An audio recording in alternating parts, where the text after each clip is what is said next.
باہر دنیا ہے فانی، نظر نہ کر اس پر، باہر دنیا ہے فانی، نظر نہ کر اس پر، ہے کوئی دم کی یہ ساری باہر آنکھوں میں، ہے کوئی دم کی یہ ساری باہر آنکھوں میں۔ بسم اللہ الرحمن الرحیم والصلاة والسلام علی خاتم النبیین۔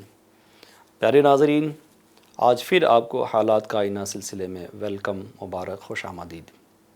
قریب ہے کہ آپ بھی مسجد میں تشریف لے جاؤ گے تراویح کے لیے، گھر میں اطمینان سے بیٹھے ہوئے ہوں گے، سکون سے تھوڑی دیر کے لیے میرے ساتھ بھی ہو جائیے۔ آئینہ یہ جسم کی کمزوریاں بتاتا ہے، تو حالات کا آئینہ یہ معاشرے کی کمزوریاں بتائے گا۔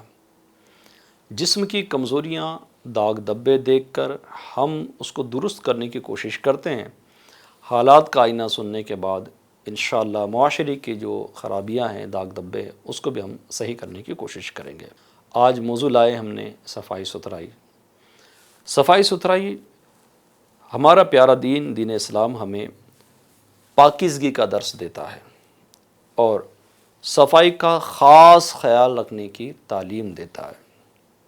نہ صرف ذاتی صفائی بلکہ اپنے آس پاس یعنی ارد گرد، پاس پڑوس کی صفائی، تن بدن کی صفائی کے ساتھ ساتھ من کی صفائی، دل کی صفائی کا بھی حکم دیتا ہے۔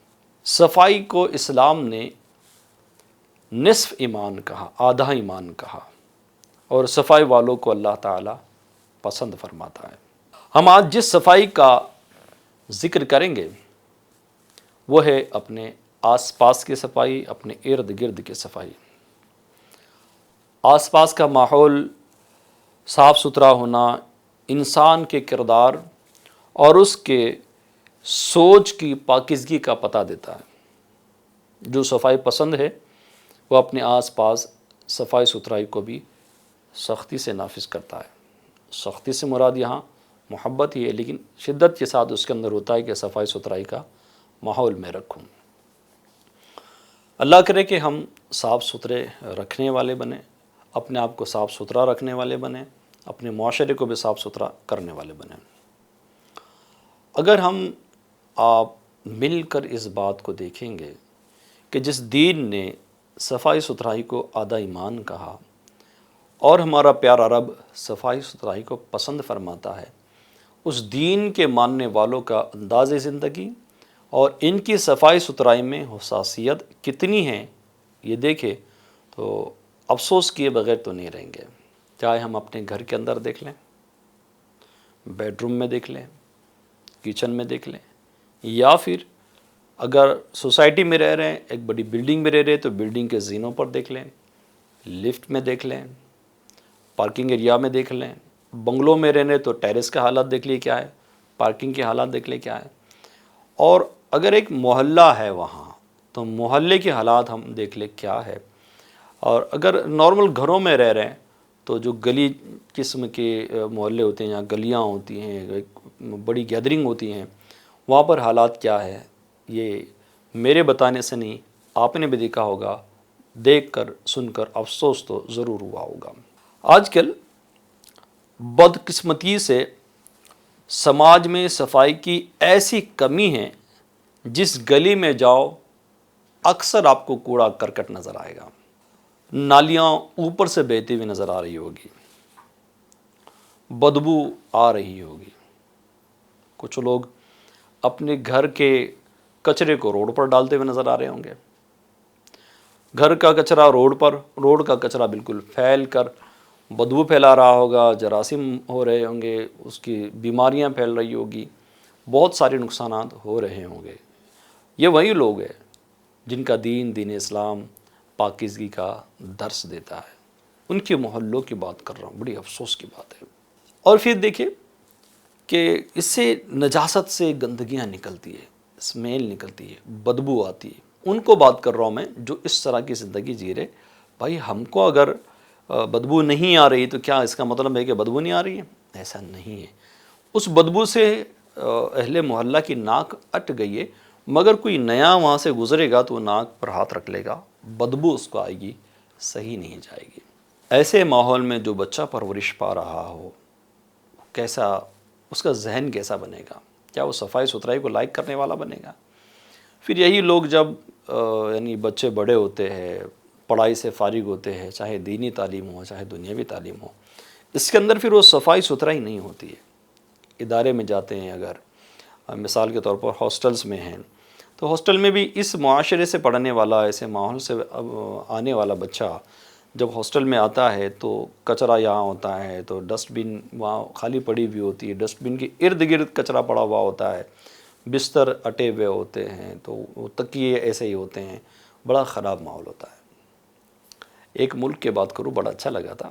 ہمارے ایک اسلامی بھائی ہے، ان کے گھر مہمان وہ تشریف لے آئے. چھوٹا سا بچہ تھا، میرے اندازے کے مطابق وہ 3 سال کے لگ بھگ ہونا چاہیے، 2.5-3 سال کے لگ بھگ ہونا چاہیے. اس نے چاکلیٹ کھائی اور وہ پنی جو تھی نا، پنی ہاتھ میں لیا اس نے، اور وہ گھر میں گھوم رہا ہے. اس کو کچھ نظر ہی نہیں آ رہا ہے، پریشان ہو گیا چھوٹا سا بچہ. پوچھا کہ کیا ہوا؟ ماں باپ نے کہا اصل میں ڈسٹ بن ڈھونڈ رہا ہے تاکہ وہ کچرا اس میں ڈالے، ہو پنی اس میں ڈالے. یہ تھی تربیت ان کی صفائی اور ستھرائی کی. ایسا ہی ہونا چاہیے. آج ہمارے گھر میں کیا ماحول ہے؟ بڑی معافی کے ساتھ، بڑی معذرت کے ساتھ، یہاں چاکلیٹ کا پنی لائی، کھائی اور اس کو یوں چھوڑ دیا. کچھ چیز آئٹم لائی، اس کو کھولا، پنیاں پرچی، وہ اس کو ویسے چھوڑ دیا. کچھ نیچے گر رہا ہے، کچھ پیٹ میں جا رہا ہے، کچھ بستر پر گر رہا ہے، کچھ صوفہ پر جا رہا ہے، کچھ کرسی کے نیچے جا رہا ہے. یہ سب چل رہا ہے. اچھا، یہ جو کچرا نیچے جا رہا ہے، جو کھانے کے اجزاء نیچے جا رہے ہیں، اس کو تو کچرا نہیں کہوں گا میں، اللہ تعالیٰ کا دیا ہوا رزق ہے، وہ نیچے جا رہا ہے. تو اب اس میں ہو کیا رہا ہے؟ وہاں چونٹیاں پیدا ہو رہی ہے، مہاراشٹر میں اور دیگر ایریا میں مونگی بھی بولتے ہیں، مونگیاں پیدا ہو رہی ہے. عجیب سا ماحول اندر بن رہا ہے، نیچے بہت کچھ پڑا ہوا ہوتا ہے. ناظرین، کیا یہ درست ہے؟ بالکل آپ بھی کہیں گے اور میں بھی کہتا ہوں یہ درست نہیں ہے. ہمارے اسلام نے پاکی پسند کی ہے، صفائی اور ستھرائی پسند کی ہے. ہم نے بھی صفائی اور ستھرائی کی طرف بڑھنا چاہیے. آج کے سلسلے میں ہم یہی دیکھیں گے گندگی کی کیا نقصانات ہیں، اور ہم کیسے اپنے کردار کی صفائی کا خیال رکھ سکتے ہیں. انشاءاللہ الکریم آخر تک اس پیارے سلسلے کو آپ ضرور دیکھیے گا. پیارے آقا دو عالم کے شہنشاہ صلی اللہ علیہ وآلہ وسلم کی زندگی سراپا طہارت اور نظافت کا نمونہ تھی. بدن تو بدن، آپ صلی اللہ علیہ وسلم کے کپڑوں میں بھی کبھی بھی مکھی نہیں بیٹھی، نہ بالوں میں کبھی جوئیں، نہ کپڑوں میں کبھی جوئیں پڑی. مکھیوں کا آنا، جوؤں کا پیدا ہونا چونکہ گندگی اور بدبو کی وجہ سے ہوتا ہے. اور ہمارے آقا صلی اللہ علیہ وسلم کی ذات مبارکہ کو دیکھے تو پیارے آقا صلی اللہ علیہ وآلہ وسلم تمام تر گندگیوں سے محفوظ ہے، پاک اور صاف اور ستھرے ہیں. ان کی ذات پاک تو وہ مبارک ذات ہے، ہمارے پسینے سے بدبو آئے اور پیارے آقا کے پسینے میں تو خوشبو ہی خوشبو ہے. دنیا کی بہترین سے بہترین کمپنی بھی ایسا عطر نہیں بنا سکتی جیسی خوشبو میرے محبوب کے پسینے میں ہے. وہ صاف، وہ ستھرائی پسند محبوب صلی اللہ علیہ وسلم کے ہم غلام ہیں. اب ہم نے اپنی زندگی میں کتنی زیادہ امپورٹنس دینی چاہیے پاکیزگی کو، صفائی کو، ستھرائی کو. یقین مانیں ہماری اگر ذاتی صفائی ستھرائی کی بات کروں میں، ناخن چیک کر، ابھی چلو ہاتھوں ہاتھ چیک کر لیجیے گا اپنے ناخن. اچھا، ہاتھ کے ناخن تو چلو کسی حد تک کے ٹھیک ہوں گے. ذرا پیروں پر نظر ڈال دیں تھوڑی دیر کے لیے، میری بات کا مان رکھتے ہوئے اپنی پیروں پر نظر تو ڈال دو. نظر آیا کچھ ناخن بڑے ہوئے نظر آئے؟ بھائی جان، ہمارے اسلام کی تعلیمات میں سے ہیں کہ ناخن پراپر کاٹے جائیں، اور جو اضافی بال ہے وہ پراپر کاٹے جائے، مونچھ تراشی جائے. مونچھ ہونٹوں پر نہیں آنی چاہیے. اب پانی پئیں گے تو ہونٹ وہ پورے مونچھ لگے گی تو وہ خراب ہوگا. داڑھی ماشاءاللہ رکھنا سنت ہے اللہ کی رحمت سے، اور آپ کو مبارک ہو اگر آپ نے داڑھی رکھی ہے. اور جنہوں نے داڑھی نہیں رکھی ہے تو ان کو ریکویسٹ کرتا ہوں، نکی کی دعوت دیتا ہوں کہ وہ بھی پیارے آقا صلی اللہ علیہ وسلم کی پیاری یہ سنت داڑھی شریف اپنے چہرے پر سجا لے۔ اب داڑھی شریف میں کچھ گرے گا، کچھ شوربہ لٹکے گا، گرے گا، اور کچھ چیزیں لٹکی ہوئی ہوگی، وہ ایک اسمیل بعد میں پیدا کرے گی۔ اس کے لیے کیا ہے، بہترین نظام ہم کو دیا گیا وضو کا۔ ہر وضو میں داڑھی کو اچھی طرح سے دھو لیں، اور جی داڑھی کو تیل بھی لگائیے گا، بالوں کا اکرام کریں، بالوں کو بھی تیل لگائیے، صاف خود بھی رہے اور اپنے معاشرے کو بھی، اپنے سماج کو بھی ستھرا رکھنے کی کوشش کرے۔ جیسے پیارے آقا صلی اللہ علیہ وسلم کی صفائی ستھرائی کا ذکر کیا، عاشقوں کے امام کون پہچانیے؟ ہاں وہی بریلے والے پہنچ گئے، جن کو مجدد دین و ملت کہا جاتا ہے، جو بہت بڑے عاشق رسول ہیں۔ اب تو جان ہی گئے ہوں گے، یعنی کون؟ جن کو اعلیٰ حضرت کہا جاتا ہے۔ اب نام تو پہچان ہی لیں گے، یعنی کون؟ میرے آقا امام احمد رضا خان رحمۃ اللہ تعالیٰ، بہت بڑے عاشق رسول۔ ہدایت کے بخشش میں آپ کا بڑا ہی پیارا کلام ہے، اس کلام کا ایک شعر میں آپ کو سناتا ہوں، سن کر آپ کو انشاءاللہ مزہ آ جائے گا۔ لکھتے ہیں، میل سے کس درجہ ستھرا ہے وہ پتلا نور کا، اے ہے میل سے کس درجہ ستھرا ہے وہ پتلا نور کا، ہے گلے میں آج تک کوراہ ہی کرتا نور کا۔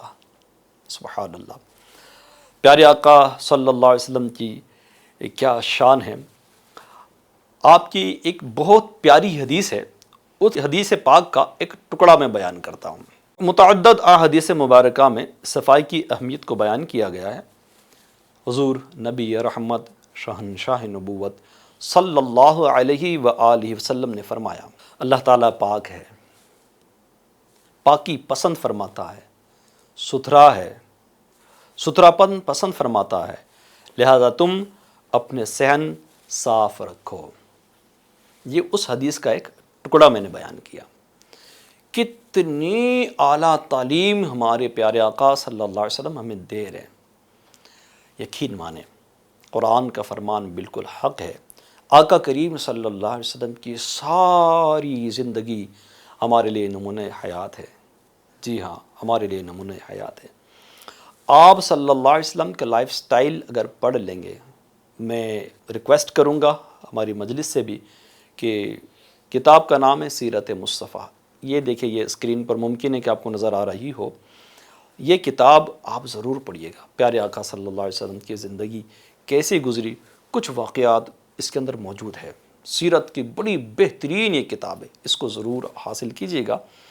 آپ کے شہر میں مکتبۃ المدینہ ہیں تو ٹھیک ہے، وہاں سے ڈائریکٹلی حاصل کریں، نہیں ہیں تو آپ یہ اسکرین پر نمبر دیکھ رہے ہوں گے ہوم سروس کا، ہوم ڈیلیوری کا، تو اس پر آپ رابطہ کریں، انشاءاللہ آپ کو یہ بھی اور اس کے علاوہ دیگر کتابیں یہ بھی مل جائے گی۔ اس میں صفائی ستھرائی کیسی حضور صلی اللہ علیہ وسلم کی تھی، وہ پڑھ کر سن کر آپ کو انشاءاللہ مزہ آ جائے گا۔ اللہ تعالیٰ بندے کی ظاہری باطنی پاکی پسند فرماتا ہے۔ بندے کو چاہیے کہ ہر طرح پاک رہے، جسم، نفس و روح، لباس، بدن، اخلاق، غرض کے ہر چیز کو پاک صاف رکھے۔ اقوال یعنی اپنے باتیں، اعمال، اپنا عمل، احوال، افعال، عقائد، سب پاک رکھے، درست رکھے، اس میں سے کسی میں بھی ناپاکی نہیں آنا چاہیے۔ عقائد کی ناپاکی کیسے ہوگی؟ ایک مثال پیش کرتا ہوں۔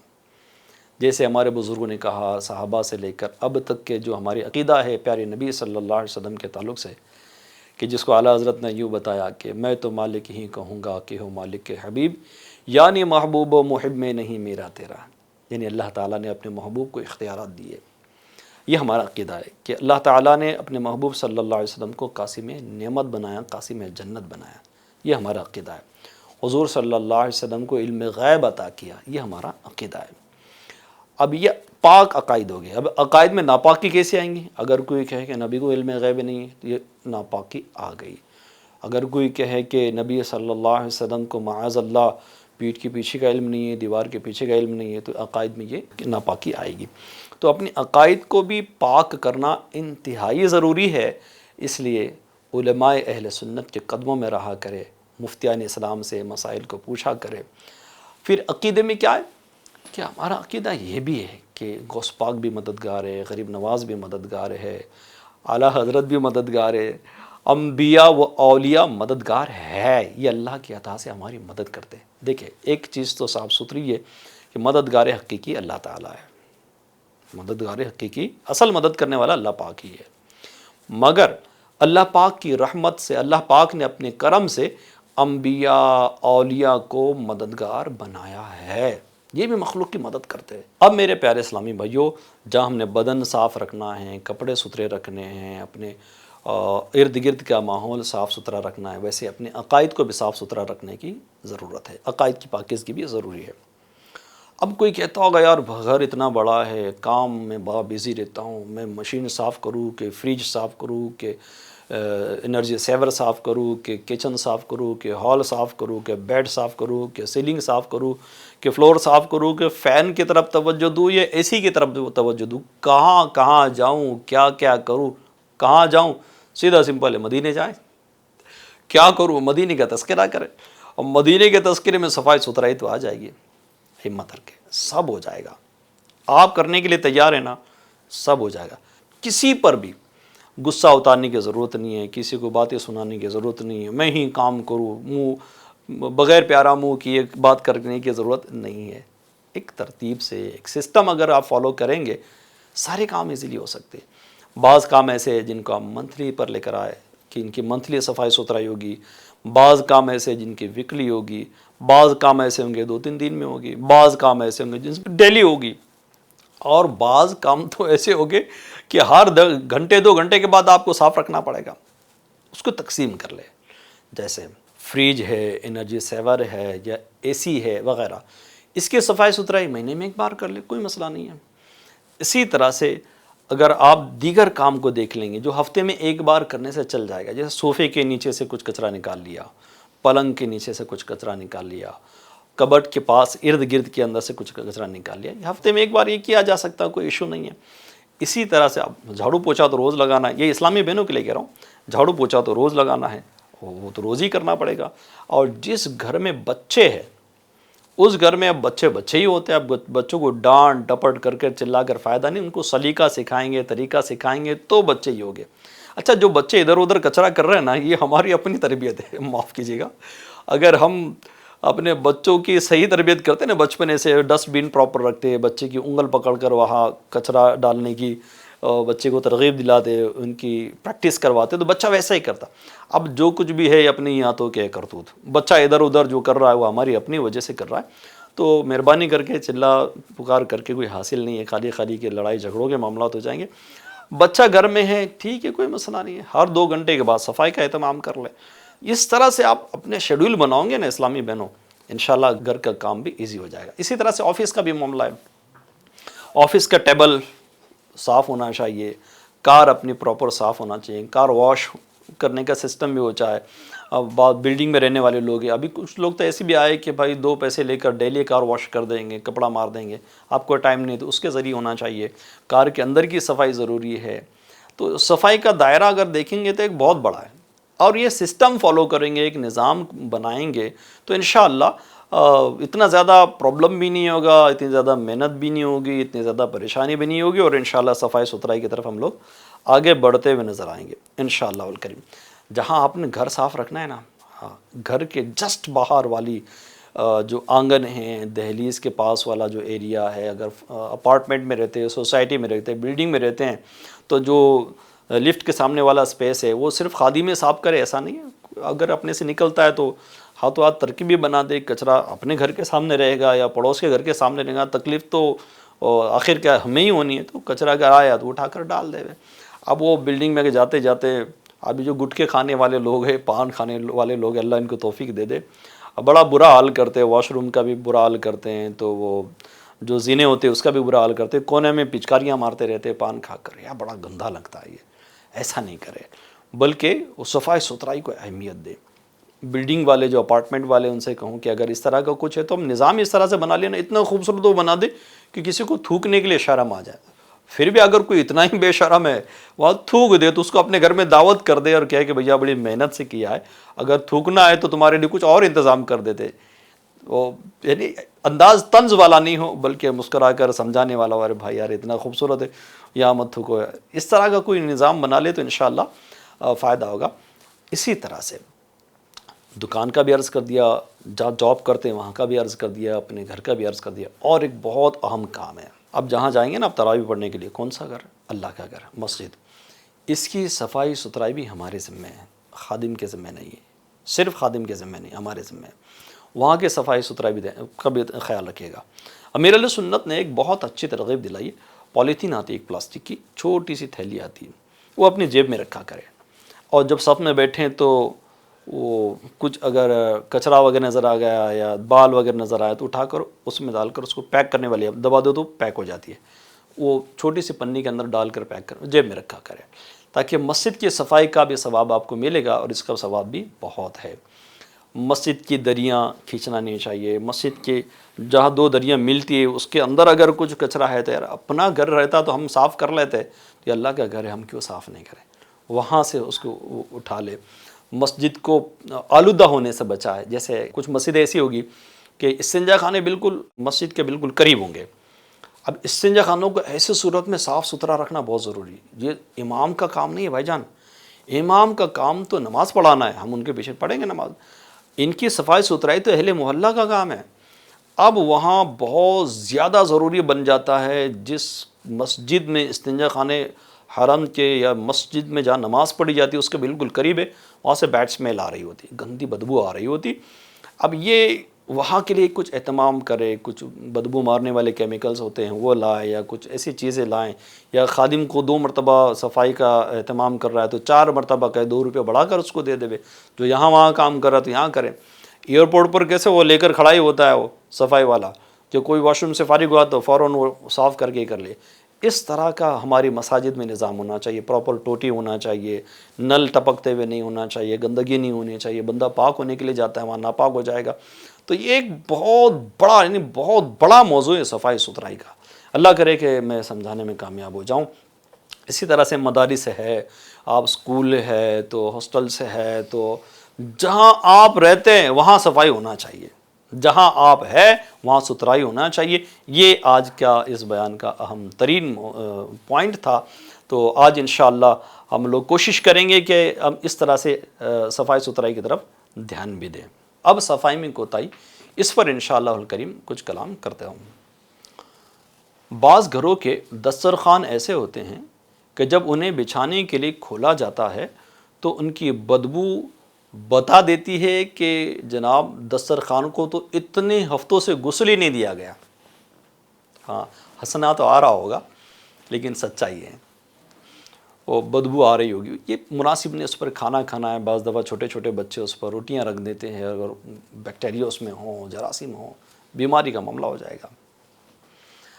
اب کپڑوں میں بدبو، ایک واقعہ پتہ چلا تھا، ایک صاحب آتے تھے مسجد میں، بڑے تھا ان کا ایک اثر تھا، اور ان کے کپڑوں سے وہ بدبو آتی تھی، بہت بدبو آتی تھی۔ اب بولے کون ان کو، یہ بلی کے گلے میں گھنٹی باندھے کون، ان کو کیسے سمجھائے کہ جناب آپ کے کپڑوں میں بدبو آتی ہے۔ کسی صورت میں ایک موقع آ ہی گیا اور کہا یار بدبو آتی ہے، اس نے کہا کہ یار بدبو کی وجہ کیا ہے، پتہ چلا کہ وہ کپڑے گیلے ہی رکھتے تھے، اس کو رکھ دیا کرتے تھے، گیلا کپڑا بغیر سکھائے رکھتے تو اس میں بدبو بڑی بھیانک پیدا ہوتی ہے۔ تو اب ان کو جب پتہ چلا تو ماشاءاللہ انہوں نے ایکسیپٹ کیا اور اپنے کپڑوں کو دھوپ میں سکھانا شروع کیا، صاف کڑک ہونے کے بعد پہننا شروع کیا، تو الحمدللہ ان کے بدن سے آنے والی بدبو دور ہو گئی۔ منہ کی بدبو کا بھی یہی حال ہے، برش نہیں کریں گے یا پراپر فارمیلٹی ادا کر دیں گے تو یار درست نہیں۔ ہمارے آقا صلی اللہ علیہ وسلم کیا صفائی ستھرائی کا اہتمام تھا، مسواک کو پسند فرمایا کرتے تھے، نماز سے پہلے مسواک کرتے، سونے سے پہلے مسواک کرتے تھے، سفر سے آنے کے بعد مسواک کرتے تھے، تو مسواک والی سنت بھی اس کو بھی زندہ کرنا چاہیے، عمل کرنا چاہیے۔ آج رمضان شریف کا موقع ہے، اس لیے نیت کر لیں کہ مسواک شریف بھی لے کر آ جائے، تو یہ ایک چیز تھی۔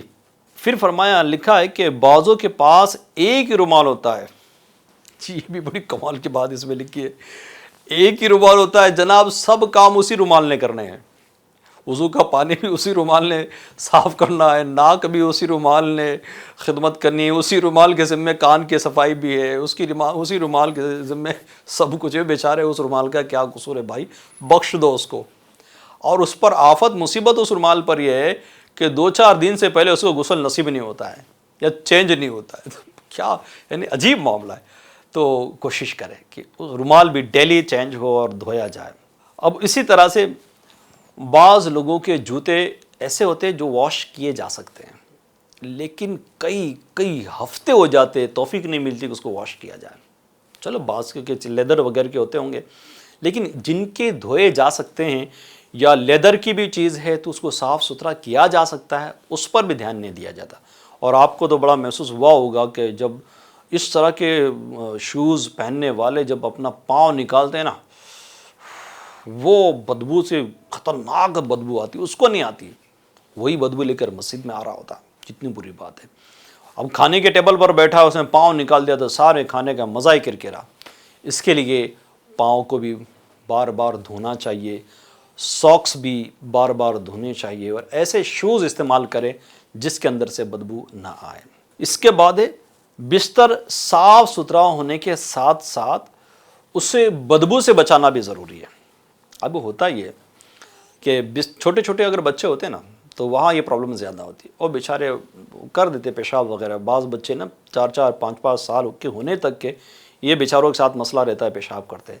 ڈاکٹر سے کنسلٹ کرے کہ یہ بچہ میرا پیشاب کرتا ہے، ہو سکتا ہے کوئی دوائیاں دے گا، کچھ طریقہ بتائے گا۔ جیسے ایک ڈاکٹر نے بتایا تھا کسی کو کہ بچہ اگر پیشاب کر رہا ہے تو رات میں اس کو پانی نہ پلائیں، سونے سے پہلے پیشاب کرا کر اس کو سوئے، رات میں اٹھا کر اس کو پیشاب کے لیے لے کر جائیں تاکہ آپ کا بیڈ خراب نہ ہو، وہ بدبودار نہ ہو۔ ایک تدبیر یہ ہوئی۔ دوسرا ہے کہ تیل لگاتے، الحمدللہ تیل لگانا سنت ہے۔ اب اور ایک مصیبت بتاؤں آپ کو معاشرے کا، ایک ناصر یہ بھی ہے کہ تیل ہی رخصت ہوتا جا رہا ہے۔ ہاں تیل ہی رخصت ہو جا رہا ہے، سوکھے بال رکھنا ہے، وہ کیا ہو گیا آج کل پتہ نہیں۔ حالانکہ تیل لگانا تو پیارے آقا صلی اللہ علیہ وسلم کی سنت مبارکہ ہے، اور حضور اتنا تیل لگاتے تھے، اعلیٰ حضرت کہتے ہیں تیل کے بوندے ٹپکتی نہیں بالوں سے رضا، صبح عارض پر لٹاتے ہیں ستارے گیسوں۔ تو حضور صلی اللہ علیہ وسلم کی یہ مبارک ادا ہے، تیل لگانا لگایا کرے۔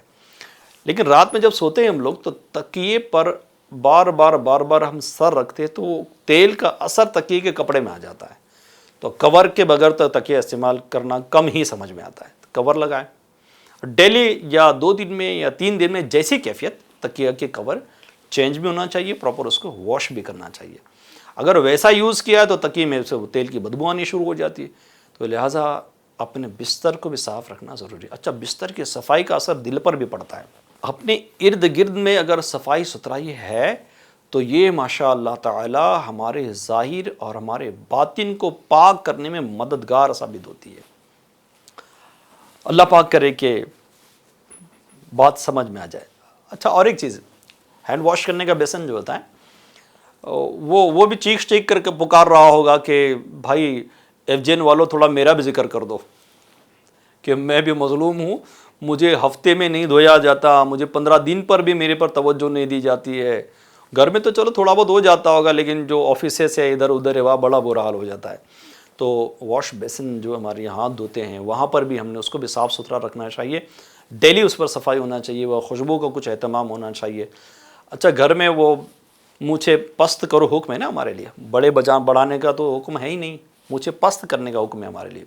اب واش بیسن پر وہ مونچھیں کم کر رہے ہوتے ہیں، بال وہی پڑے ہوئے ہوتے ہیں، بڑا بدنما وہ ہوتا ہے کہ ایک اچھا نہیں دکھتا ہو۔ بھائی اس پر پانی بہا دے، اس کو دھو لے، کچھ کر دے تاکہ وہ اچھا نظر آ جائے۔ اچھے کے ساتھ ساتھ صفائی کا بھی اہتمام ہو۔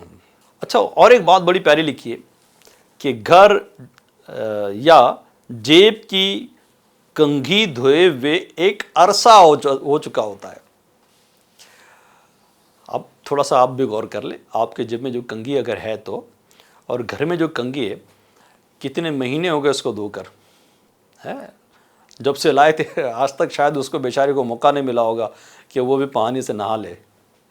اس پر بھی تھوڑا سا شفقت کر دو بیچارے کنگھی پر، اس کو بھی غسل دے دو، اس کے جو دانت ہوتے ہیں جو اس کے جس سے بال ہمارے لیول کیے جاتے ہیں اس کے اندر بھی صفائی کا اہتمام ہونا چاہیے، ورنہ وہاں سے بھی بدبو آ رہی ہو تو اچھا نہیں لگتا ہے. اور خاص کر میں وہ نائی حضرات کو کہوں گا کہ وہ بھی دھویا کریں. نائی کے یہاں کے پتہ نہیں کب دھوئے جاتے کیا ہوتا ہے وہ تو خدا ہی جانے. مہینے 2 مہینے میں اپنے بچوں کے بیگ صاف کرنے ضروری ہے. اگر آفس ورک ہے آپ کا تو آپ کے بیگ میں کھانا آپ لے جاتے ہوں, پانی آپ لے جاتے ہوں, کبھی کچھ کھانے کے ذرات اس میں گر جاتے تو اسمیل آ رہی ہے, بدبو ہو رہی ہوتی ہے, تو اس کو صاف کرنا بھی ضروری ہے. بچوں کے اسکول بیگز ہے اس کو صاف کرنا ضروری ہے, ٹرالی بیگ ہے اس کو صاف کرنا ضروری ہے. اچھا جہاں بیگ رکھے جاتے ہیں اس کی بھی صفائی ہونا ضروری ہے. تھوڑی تھوڑی بات ہے, ہلکی ہلکی توجہ دیں گے تو انشاءاللہ الکریم صفائی ستھرائی میں ہیلپ ہوگی. ایک آپ کو فائدہ بتاتا ہوں, اگر انسان خود صاف ستھرا اور اس کے آس پاس کا ماحول بھی صاف ستھرا ہو کہ اس کے بدن اور اس کی سوچ کی صحت بننے میں اس کو مدد کرتا ہے. جب بدن اور سوچ صحت مند ہو اور درست ہو تو آدمی دین دنیا کے بے شمار کام بہت اچھے طریقے سے کرنے میں کامیاب ہوتا ہے. جب وہ عبادت کرے گا تو اس میں بھی اس کو لذت آئے گی, خشوع و خضوع حاصل ہوگا. یوں ہی جب آدمی کا ظاہر صاف ہوتا ہے تو اس کا اثر اس کے بدن پر بھی پڑتا ہے, کیونکہ ان دونوں میں یعنی جب آدمی کا باطن صاف ہوتا ہے, ظاہر صاف ہوتا ہے, دونوں صاف ہو تو دونوں کا اثر ایک دوسرے پر پڑتا ہے. 2 حکایتیں سناتا ہوں آپ کو. ایک مرتبہ کسی نے دیکھا کوے اور کبوتر میں دوستی تھی. کوا کہا اور کبوتر کہا. وہ سوچ میں پڑ گیا کہ جناب یہ کوے اور کبوتر کا کیا مسئلہ ہے, ان میں دوستی کیسے ہو سکتی ہے, یہ دونوں الگ الگ جنس سے ہیں. غور کرنے پر پتہ چلا کہ دونوں کے اندر ایک صفت موجود ہے, دونوں کے سیم صفت نے دونوں کو قریب کر دیا. کیا؟ دونوں لنگڑے تھے, کبوتر بھی لنگڑا تھا اور کوا بھی لنگڑا تھا. ان کی صفت مل گئی تو دونوں یہ قریب ہو گئے. تو اگر ہمارے اندر صفائی ستھرائی ہے, یہ صفت ہمارے اندر ہے, تو ہمارے قریب بھی ایسے ہی لوگ آئیں گے. جالینوس کی ایک بڑی پیاری بات آپ کو سناتا ہوں, بڑا حکیم گزرا یہ, بہت یونانی مشہور طبیب ہے. ایک دن ایک پاگل اس کے پاس آ کر بیٹھ گیا, کافی دیر تک باتیں کرتا رہا. پاگل جب چلا گیا تو اس نے اپنے خادم کو کہا کہ فلاں دوائی لے کر آنا, میں نے وہ کھانی ہے. تو خادم کہتا حضور یہ آپ کے لیے نہیں ہے. کہا میں نے تو وہی کھانی ہے. کہتا حضور یہ آپ کھا ہی نہیں سکتے, پاگلوں کے لیے. کہا تھا ہاں وہی کھانی ہے. بولے حضور یہ پاگل کی دوا آپ کیوں کھائیں گے؟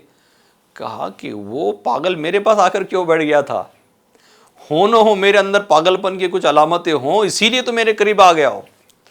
یا سمجھانا یہ ہے پیارے اسلامی بھائیوں کہ ہم جیسے ہے ویسے لوگ ہمارے قریب آئیں گے. ہم صفائی ستھرائی کو پسند کرنے والے ہیں تو ہمارے قریب بھی صفائی ستھرائی کو پسند کرنے والے ہوں گے. اللہ کرے کہ دل میں اتر جائے میری بات.